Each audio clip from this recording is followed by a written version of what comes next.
ಜನನಿ news ಚಾನೆಲ್ಗೆ like ಮಾಡಿ, subscribe ಮಾಡಿ, ಶೇರ್ ಮಾಡುವ ಮೂಲಕ ನಮ್ಮ ಚಾನೆಲ್ಗೆ ಸಹಕರಿಸಿ. ಹೆಚ್ಚಿನ ಮಾಹಿತಿಗಾಗಿ ಸಂಪರ್ಕಿಸಿ ಹರಿಚಿನ್. BGML ನಲ್ಲಿ ಸುಮಾರು 10,000 ಮನೆಗಳಿವೆ, 10,000 ಹಟ್ಸ್ ಪ್ಲಸ್ ಒಂದು 560 ಕ್ವಾರ್ಟರ್ಸ್ ಇದೆ, ಮಾಡೆಲ್ ಹೌಸಸ್ ಅಂತಾರೆ. ಒಂದು 256 ಬಂಗ್ಲಾಸ್ ಇದೆ. ಒಟ್ಟು ಎಷ್ಟು ಸರ್? ಒಟ್ಟಾರೆ ನೀವು ಟೋಟಲ್ ಮಾಡ್ಕೊಳ್ಳಿ 10,000 ಹಟ್ಸ್ ಇದು ಬ್ರೇಕಪ್ ಮಾಡಿ ಅಂತ ಇದು ಬ್ರೇಕಪ್ ಮಾಡಿ ಅಂತ. ಈ 10,000 ಹಟ್ಸ್ ಅಲ್ಲಿ STBP ಎಂಪ್ಲಾಯೀಸ್ ಮಾತ್ರನೇ ಒಂದು ಅರ್ಹತೆ ಇದೆ, ರೈಟ್ಸ್ ಇದೆ. ಯಾಕಂದ್ರೆ ಅವ್ರಿಗೆ ಒಂದು ಪೊಸೆಷನ್ ಸರ್ಟಿಫಿಕೇಟ್ ಕೊಡ್ತಾ ಇದ್ದಾರೆ ಮೈನ್ಸ್ನವರು. ಸೊ ಹಂಗೆ 3,800 ಕಾರ್ಮಿಕರಲ್ಲಿ 2,800 STBP ಎಂಪ್ಲಾಯೀಸೇ ಬಂದು ಪ್ಯಾನಲ್ ಅಲ್ಲಿ ಇರೋದು. ಓಕೆ, 2,800 ಚೇಂಜ್ ಮಾತ್ರನೇ ಬಂದು STBP ಎಂಪ್ಲಾಯೀಸ್ಗೆ ಪೊಸೆಷನ್ ಸರ್ಟಿಫಿಕೇಟ್ ಇಶ್ಯೂ ಮಾಡೋದು. ಈ STBP ಎಂಪ್ಲಾಯೀಸ್ಗೆ ಇಶ್ಯೂ ಮಾಡಿದ ಮೇಲೆ ಉಳಿದಂತ ಬಂದು ಒಂದು 7,000 ಹಟ್ಸ್ ಯಾರ್ದು ಎಂಪ್ಲಾಯಿ, ಅದರಲ್ಲಿ ಒಂದು 25% ಇರ್ತಾರೆ dependents, families, auto driver, contract labours, ಅವರು ಇವರು ಅವರ ಎಲ್ಲ ಇದ್ದಾರೆ. ಸೊ ಇವ್ರಿಗೆಲ್ಲ ಬಂದು ಯಾರು ಕೊಡೋದು? ಇವ್ರಿಗೆ ಏನಾದ್ರು ಅರ್ಹತೆ ಇದೆ ಅಲ್ಲಿ ಇದಕ್ಕೆ? ನಾಳೆ ಒಂದು ದಿನ ಬಂದು if the government takes a decision, ಎಲ್ರನ್ನೂ ಬಂದು ಎವಿಕ್ಷನ್ ಮಾಡ್ಬೇಕಂತ ಹೇಳಿದ್ರೆ, you are staying in the government land. ಮೊನ್ನೆ ನಿಮಗೆ ಗೊತ್ತಿರಬೇಕು, assistant commissioner is the this what to say, ಸರ್ಕಾರದ ಜಮೀನುಗಳನ್ನು ಯಾರು ಮಾಡೋದು? Assistant commissioner. ಅಸಿಸ್ಟೆಂಟ್ ಕಮಿಷನರ್ ಸಕ್ರಮ ಮಾಡೋದು, ಸಕ್ರಮ ಮಾಡೋದು ಅದ ಈ ಮೈನ್ಸ್ ಬಂದಾಗ ಹೇಳಿದ್ರು.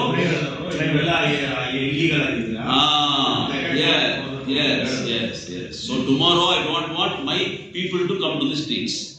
ನಮ್ಮ ಜನ ನಾಳೆ ಬೀದಿಗೆ ಬರಬಾರ್ದು ಅಂತ ಹೇಳಿ ಯಾವ ಮಟ್ಟಕ್ಕೆ ತಗೊಂಡೋಗಿ ಇದನ್ನ ಬಂದು ರೆಕಗ್ನೈಸ್ ಮಾಡ್ಬೇಕಂತ ಹೇಳಿದ್ರೆ, ಸೆಂಟ್ರಲ್ ಗೌರ್ಮೆಂಟ್ ಅಲ್ಲಿ ಸಂಬಂಧಪಟ್ಟ ಇಲಾಖೆಗಳಲ್ಲಿ ಬಂದು ಇದನ್ನ ತಗೊಂಡೋಗಿ ಕೊಟ್ಬಿಟ್ರೆ, ಅಲ್ಲಿ ನಾನು ಏನ್ ಕೇಳ್ತಾ ಇದ್ದೀನಿ, ಈ ಮನೆಗಳನ್ನೆಲ್ಲ ಬಂದು ಅಂಡರ್ ದಿ PMAY ಸ್ಕೀಮ್ ಅಲ್ಲಿ ಕೊಡಿ ಅಂತ ಹೇಳ್ತಾರೆ.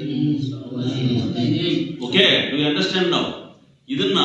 ಅದನ್ನ ಕೂಡ ನಾವು ಅಲ್ಲಿ ಗೌರ್ಮೆಂಟ್ ಏನ್ ಹೇಳಿದೀವಿ, ಈ PMAY ಸ್ಕೀಮ್ ಕೊಡ್ಬೇಕಂತ ಹೇಳಿದ್ರೆ ಒಂದು 100 ಮನೆ ಕೊಡ್ಬೇಕಾದ್ರೆ first of all you have to purchase land. ಯಾರು ಪರ್ಚೇಸ್ ಮಾಡಬೇಕು? Government has to purchase. ಕಟ್ಟಬೇಕಾದ್ರೆ ಯಾರು ಕೊಡ್ಬೇಕು? Government has to give. Suppose ಇನ್ನೂ ಎಕ್ಸ್ಟ್ರಾ ಆದ್ರೆ ಬಂದು ಸಾಲ ತಗೋಬೇಕು, ಯಾರು ತಗೋಬೇಕು? ಆಯ್ತಾ? ಇದೆಲ್ಲ ಏನು ಇಲ್ಲದೆ, ಇಲ್ಲಿ ಸರ್ಕಾರಕ್ಕೆ ಖರ್ಚು ಏನು ಇಲ್ಲದೆ, ಸರ್ಕಾರಕ್ಕೆ ಒಂದು ಒಳ್ಳೆ ಹೆಸರು ಬರೋ ಒಂದು ನಿಟ್ಟಿನಲ್ಲಿ ಇದನ್ನ ನೀವು ಇವರಿಗೆ ಓನರ್ಶಿಪ್ ರೈಟ್ಸ್ ಕೊಡಿ ಅಂತ ಹೇಳೋದೇ ಇದು ಅರ್ಜಿದ ವಿಷಯ. ಇದಕ್ಕೆ ನಾವು 10,000 ತಗೊಂಡಿದೀವಿ ಅಂತ ಹೇಳಿ ಇವಾಗ ಪ್ರಚಾರ ಇದೆ.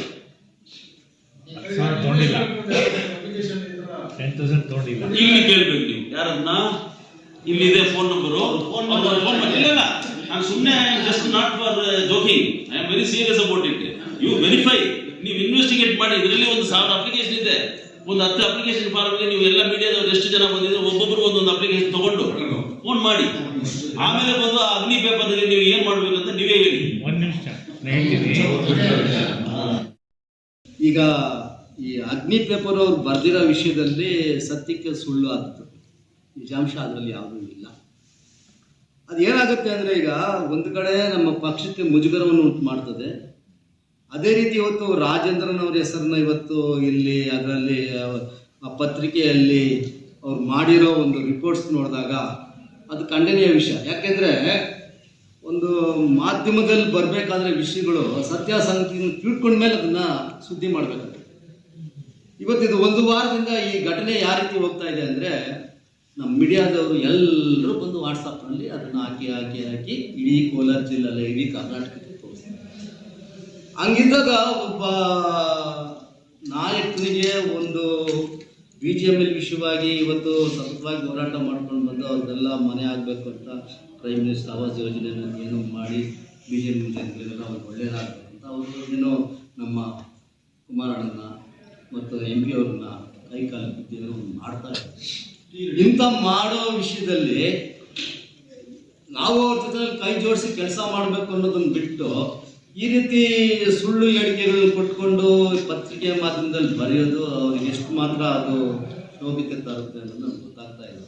ಆದ್ರಿಂದ ಪತ್ರಿಕಾ ಮಾಧ್ಯಮದಲ್ಲಿ ನಾನು ಒಂದು ಮಾತು ಕೇಳಿಕೊಳ್ತೀನಿ, ಅವ್ರನ್ನ ಮತ್ತೆ ಅವ್ರ ಹತ್ರ ಕೇಳೋದ್ರಿಂದ ಸತ್ಯಾಂಶವನ್ನು ತಿಳ್ಕೊಂಡು ಇಲ್ಲ ಅವ್ರ ಹತ್ರ ಬಂದು ವಿಷಯ ಕಲೆಕ್ಟ್ ಮಾಡಿ, ಇಲ್ಲ ಬೇರೆ ಬೇರೆ ಹೆಸರುಗಳನ್ನ ನೀವು ಅದರಲ್ಲಿ ಅನುಮೋದನೆ ಮಾಡಿದಿರ, ಆ ಹೆಸರುಗಳು ಯಾವುದೂ ಒಂದು ಸತ್ಯಕ್ಕಿಲ್ಲ. ನಾನು ಅದನ್ನು ಓದಿದೆ. ಆಮೇಲೆ ನನಗೂ ಜಿಲ್ಲಾ ಮಟ್ಟದಿಂದ ಫೋನ್ ಮಾಡಿ ಕೇಳ್ತಾರೆ, ಏನು ದಯಾನಂದ ಥರ ಬಂದಿದೆ, ಅದೆಲ್ಲ ಸುಳ್ಳು, ಆ ಥರ ಇಲ್ಲ. ಆದರೆ ನೀವಾಗ ನಾವು ಬರೋದಿಲ್ಲ, ನಾವು ಮಾಡೋಕ್ಕೆ ಬರೋದಿಲ್ಲ ಅಂತ ನೀವು ವಾದ ಮಂಡನೆ ನಮ್ಮ ಮುಂದೆ ಇಟ್ಟಾಗ ನಾನು ಹೇಳಿದ್ದೇನೆ ಗೊತ್ತಾ, ಸತ್ಯ ಸತ್ತೋಗ್ತದೆ, ಸತ್ಯ ಉಳಿತೀವಿ. ಅದಕ್ಕೆ ಆ ಪೇಪರ್ ಅವ್ರು ಬರೆದಿದ್ದಾರಲ್ಲ, ಅದು ಎಷ್ಟು ಮಾತ್ರ ನ್ಯಾಯವಾಗಿದೆ, ಅನ್ಯಾಯವಾಗಿದೆ, ಇದ್ರ ಬಗ್ಗೆ ನೀವು ಬರೆದ್ರೆ ಸಾಕು ಅಷ್ಟಂತೇಳಿ ತಮ್ಮಲ್ಲಿ ಮನವಿ ಮಾಡ್ಕೊಳ್ತೀವಿ. ಬಗ್ಗೆ ನಮ್ಮ ಬಗ್ಗೆ ಒಂದು ಅವಹೇಳನದ ಒಂದು ಸಮಸ್ಯೆ ಒಂದು ಪತ್ರಿಕಾ ಇದರಲ್ಲಿ ಬಂದಿದೆ. ಇದರಲ್ಲಿ ಇದು ಟೋಟಲಿ ಬಂದು ಡಿಫೇಮಿಂಗ್ ಮೈ ಪರ್ಸನಾಲಿಟಿ ಆಸ್ ವೆಲ್ ಆಸ್ ಮೈ ಲೀಡರ್ಸ್ ಪರ್ಸನಾಲಿಟಿ. ಸೊ ಇದರಿಂದಾಗಿ ಬಂದು ಇದರಲ್ಲಿ ಹಿಂದೆ ಯಾರಿದ್ದಾರೆ, ಇವರಿಗೆ ಯಾರು ರಿಪೋರ್ಟ್ ಕೊಟ್ಟಿರೋದು, ಅದ್ರ ಬಗ್ಗೆ ನಮಗೆ ಬಂದು ಮಾಹಿತಿ ಬೇಕು. It is totally defamation suit. ಒಂದು 35 ವರ್ಷದಿಂದ ನಾವು ಪಾಲಿಟಿಕ್ಸಲ್ಲಿ ಇದ್ದೀವಿ, ಇದುವರೆಗೂ ಬಂದು ಆ ರೀತಿ ಬಂದಿಲ್ಲ. ಇವರೆಲ್ಲ ಬಂದು BJML ಎಕ್ಸ್ ಎಂಪ್ಲಾಯೀಸ್ ಅಸೋಸಿಯೇಷನ್ ಇವರೇ ಬಂದು ಅದನ್ನು ಓಪನ್ ಮಾಡಿದ್ದಾರೆ. ಇಂಥದ್ದು ಅಪ್ಲಿಕೇಶನ್ ಬಂದು ಫ್ಲೋಟ್ ಮಾಡ್ತಾರೆ. ಇದರಲ್ಲಿ ಬಂದು ಅಡ್ರೆಸ್ ಇದೆ, ಫೋನ್ ನಂಬರ್ ಇದೆ. ಇಲ್ಲಿರ್ತಕ್ಕಂಥ 1000 ಅಪ್ಲಿಕೇಶನಲ್ಲಿ ಯಾರಾದರೂ ಒಂದು ಅಪ್ಲಿಕೇಶನ್ಗೆ ಫೋನ್ ಮಾಡಿಬಿಟ್ಟು ಏನಾದರೂ 10,000ನೋ ಇಲ್ಲ 1,000ನೋ ಒಂದು 1 ಲಕ್ಷನೋ ಏನೋ ನೀವು ಕೊಟ್ಟಿದ್ರೆ ನಮ್ಗೆ ತಿಳಿಸಿ ಅಂತ ನೀವು ಕೇಳಿ, ಆ ರೀತಿ ಹೌದು ಸರ್ ನಾವು ಕೊಟ್ಟಿದ್ದೀವಿ ಅಂತ ಹೇಳಿದ್ರೆ I am ready to face any kind of criminal prosecutions from your end. ಆಮೇಲೆ ನಾನು ಬಂದು ನೀವು ಏನಾದರೂ ಬಂದು ಆ ರೀತಿ ಪ್ರೂವ್ ಮಾಡಿಬಿಟ್ರೆ ನಾನು ಇವನ್ ಕೇಸ್ ಹಾಕ್ತಿದ್ದೇನೆ ಹೊತ್ತು ಈವನ್ ಬೇಲ್ಗಳು ಹೋಗೋದಿಲ್ಲ. I will go to the jail itself directly. ಅಂಥ ಒಂದು ಪ್ರಾಬ್ಲಮ್ ನಮಗೆ ಬಂದಿದೆ. ಯಾಕಂದರೆ ನಮಗೆ ಟೋಟಲಿ ಬಂದು ಇದು ಬಹಳ ದೊಡ್ಡ ಮುಜುಗರ ಬಂದಿದೆ.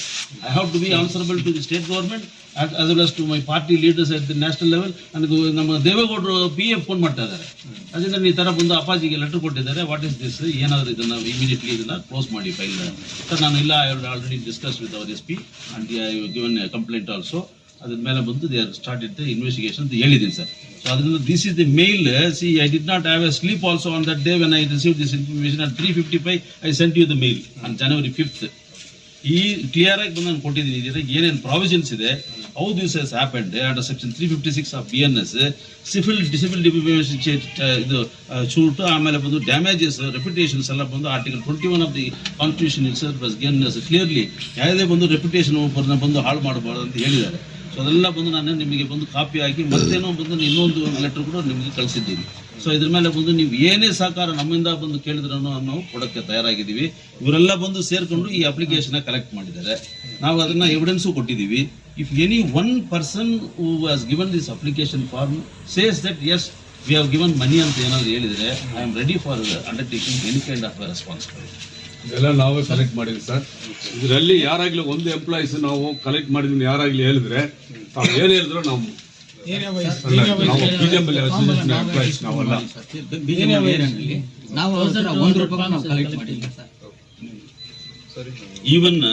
ಈವನ್ ಜೆರಾಕ್ಸ್ ಮಾಡೋದ್ರ ಇದು ಅದನ್ನು ಕೂಡ ಬಂದು ನಮ್ಮವರು ಕಲೆಕ್ಟ್ ಮಾಡಿಲ್ಲ, ಅವರೇ ಜೆರಾಕ್ಸ್ ಮಾಡಿ ಕೊಡ್ಬೇಕು. ಯಾಕಂದ್ರೆ 10 ರೂಪಾಯಿ ಕೇಳಿದ್ರೆ ಕೂಡ ಅದು ಒಂದು ದೊಡ್ಡದಾಗಿ ಒಂದು ಪ್ರಾಬ್ಲಮ್ ಬರುತ್ತೆ ನಾಳೆ ಅಂತ ಹೇಳಿ ಅದನ್ನು ಕೂಡ ನೀವೇ ಮಾಡಿ ಕೊಡಿ ಅಂತ ಮಾಡಿಕೊಟ್ಟಿದ್ದೀವಿ ಸರ್.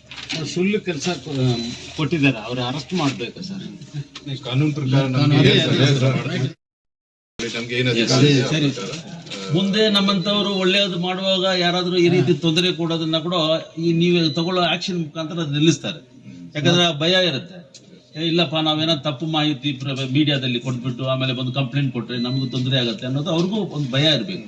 ಮೀಡಿಯಾವನ್ನ ಕರೀ ಸರ್, ಮೀಡಿಯಾವನ್ನ ಕರೀ ಮಾತಾಡಿ ಸರ್. ನಾವು ಎನ್ಕ್ವೈರಿ ಮಾಡ್ತೀನಿ, ಕಾನೂನು ಪ್ರಕಾರ ಏನಿದೆ ಏನಂದ್ರೆ ನಮ್ಮ BJML ಎಂಪ್ಲಾಯೀಸ್ ಅವ್ರಿಗೆ ಲೀಡರ್ ಅಲ್ಲಿ ಇವರೇ ಒಬ್ಬರೇ ಬಂದು ನಮ್ಗೆಲ್ಲ ಇವತ್ತು ಡೆಲ್ಲಿವರೆಗೆ ಎಲ್ಲ ಓಡಾಡ್ತೀವಿ ನಾವೆಲ್ಲ ಅವ್ರ ಜೊತೆಲಿ. ಅವ್ರು ಡಿಸ್ಟರ್ಬ್ ಮಾಡಿದ್ದಾರೆ. ಸಿಗುತ್ತೆ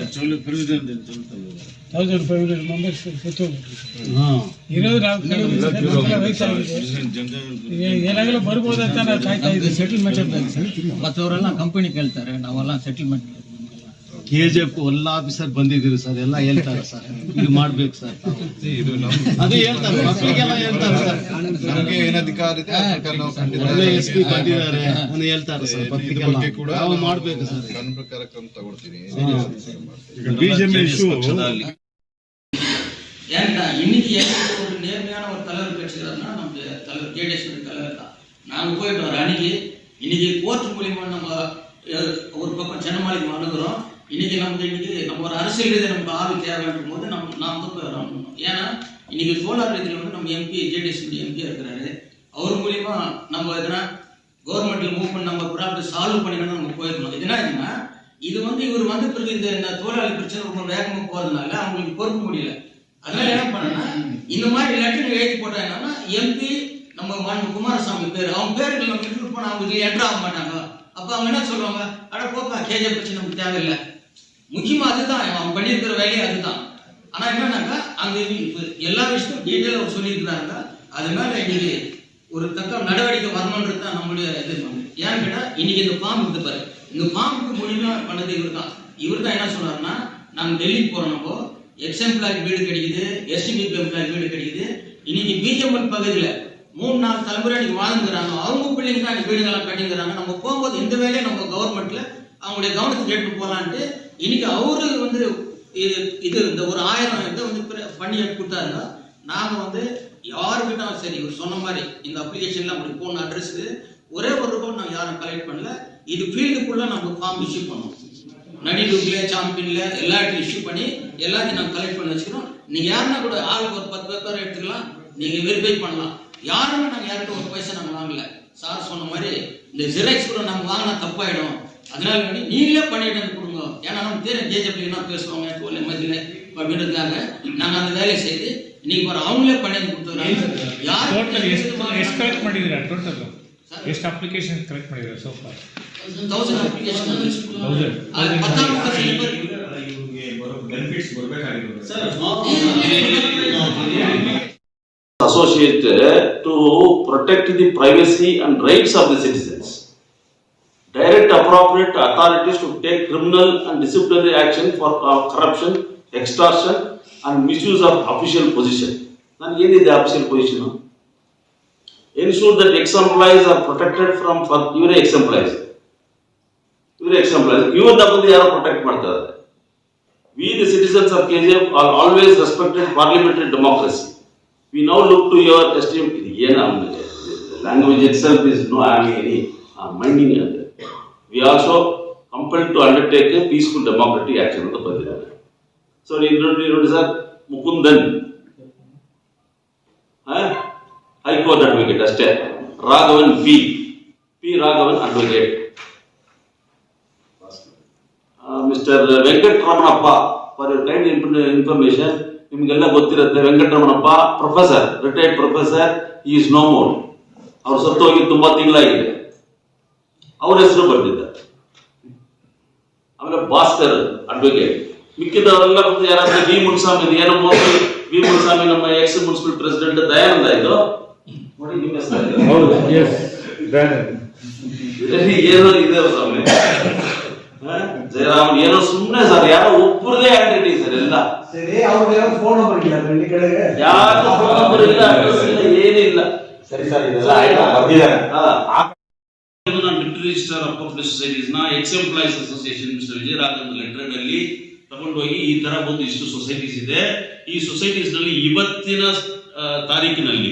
ಇವತ್ತಿನ ತಾರೀಕಿನಲ್ಲಿ ನಾವು ಯಾವ ಎಕ್ಸ್ ಎಂಪ್ಲಾಯೀಸ್ ಆ ಸೊಸೈಟಿನಲ್ಲಿ ಸದಸ್ಯರಿಲ್ಲ, ನಾವು ಯಾರು ಬಂದು ಸದಸ್ಯರಿಲ್ಲ. ಕೂಡಲೇ ಬಂದು ನೀವು KGF ಬಂದು ಒಂದು ಸಭೆ ಕರೆದು ಎಲ್ಲಾ ಸಂಘದವರನ್ನ ಬಂದು ನೀವು ಕರೆಸಬೇಕು. ಆಯಾ ಸಂಘದಲ್ಲಿ ಬಂದು ಎಷ್ಟು ಜನ ಸದಸ್ಯರಿದ್ದಾರೆ, ಒಬ್ಬರು ಕೊಟ್ಟಿದ್ದಾರೆ 3,000, ಇನ್ನೊಬ್ಬರು 2,000, ಎಲ್ಲ ಬಂದು ನೀವು ಕರೆಸಿ ನೀವು ಮಾತಾಡಿ ಅಂತ ಹೇಳಿ DRCS ಗೆ ಲೆಟರ್ ಕೊಟ್ಟಿದ್ದಾರೆ. But till now it is not been convened in meeting. ಇದು ಯಾಕೆ ಅನ್ನೋದು ಯು ಶುಡ್ ಕ್ವಶ್ಚನ್.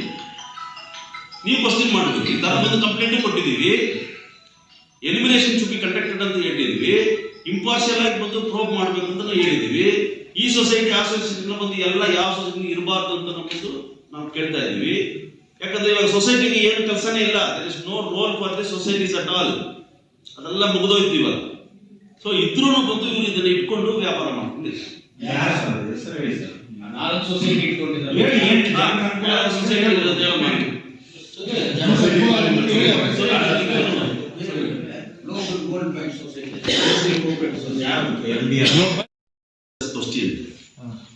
ಅಲ್ಲೇ ಬಂದು ಹೋಗಿದೆ ಈ ವಿಷಯ.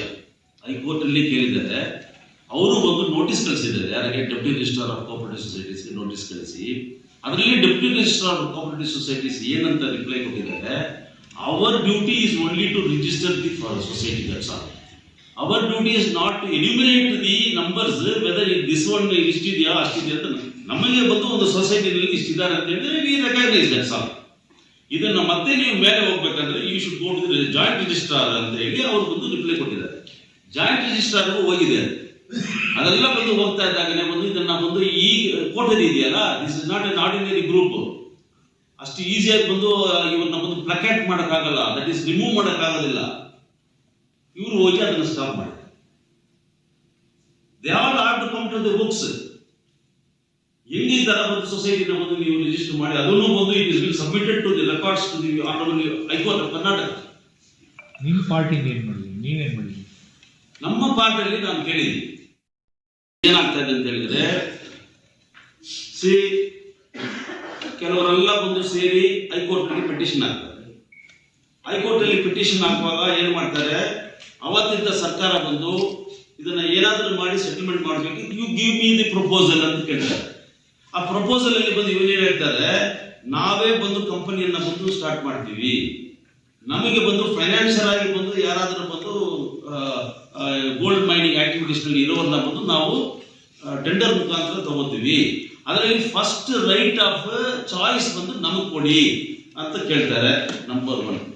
ಇದಾದ ಮೇಲೆ ಇದರಲ್ಲಿ ಇನ್ನೊಂದು ಏನ್ ಕೇಳ್ತಾರೆ, ಯಾರೆಲ್ಲ ಬಂದು STBP ಎಂಪ್ಲಾಯೀಸ್ ಇದ್ದಾರೋ ಅವ್ರಿಗೆ ವಾಸ ಇರುವ ಮನೆ ಬಂದು ಅವ್ರಿಗೆ ಕೊಡಬೇಕು, ಏನು ಬಂದು ಹೈಕೋರ್ಟ್ ಫಿಕ್ಸ್ ಮಾಡುತ್ತೋ ನಿಗದಿಪಡಿಸಿದ್ಯೋ ಅದನ್ನ ಕೊಡಬೇಕು ಅಂತ ಹೇಳಿ ಇದೆಲ್ಲ ಬಂದು ಇವರು ಬಂದು ಮಾಡಿಬಿಟ್ಟು ಹೈಕೋರ್ಟ್ ಅಲ್ಲಿ ಆದೇಶ ಆಗುತ್ತೆ. ಎಸ್, ಗ್ಲೋಬಲ್ ಟೆಂಡರ್ ಬಿಟ್ಟು ಯಾರು ಬಂದು ಗ್ಲೋಬಲ್ ಟೆಂಡರ್ ಅಲ್ಲಿ ಬಂದು ಈ ಇದು ಸಿಗತ್ತೋ ಅವ್ರಿಗೆ ಬಂದು ಸೆಲೆಕ್ಟ್ ಮಾಡೋ ಕೆಪಾಸಿಟಿ ಅರ್ಹತೆ ಬಂದು ಹೈಯೆಸ್ಟ್ ಕೋಆಪರೇಟಿವ್ ಸೊಸೈಟಿನಲ್ಲಿ ಮೆಂಬರ್ ಆಗಿರ್ತಾರಲ್ಲ ಮಾಜಿ ಕಾರ್ಮಿಕರು, ಅವ್ರಿಗೆ ಬಂದು ಅರ್ಹತೆಯನ್ನು ಬಂದು ಕೊಟ್ಟಿರ್ತಾರೆ. ಸೊ ಇದರಿಂದ ಏನ್ ಮಾಡಿದ್ರು ಈ ಎಂಪ್ಲಾಯೀಸು, ಇಟ್ ಈಸ್ ಆಲ್ಸೋ ಒಂದು ಕೋಆಪರೇಟಿವ್ ಡಿಪಾರ್ಟ್ಮೆಂಟ್ ಮಾಡಿರುವ ಒಂದು ದೊಡ್ಡ ಒಂದು ಅನ್ಯಾಯ.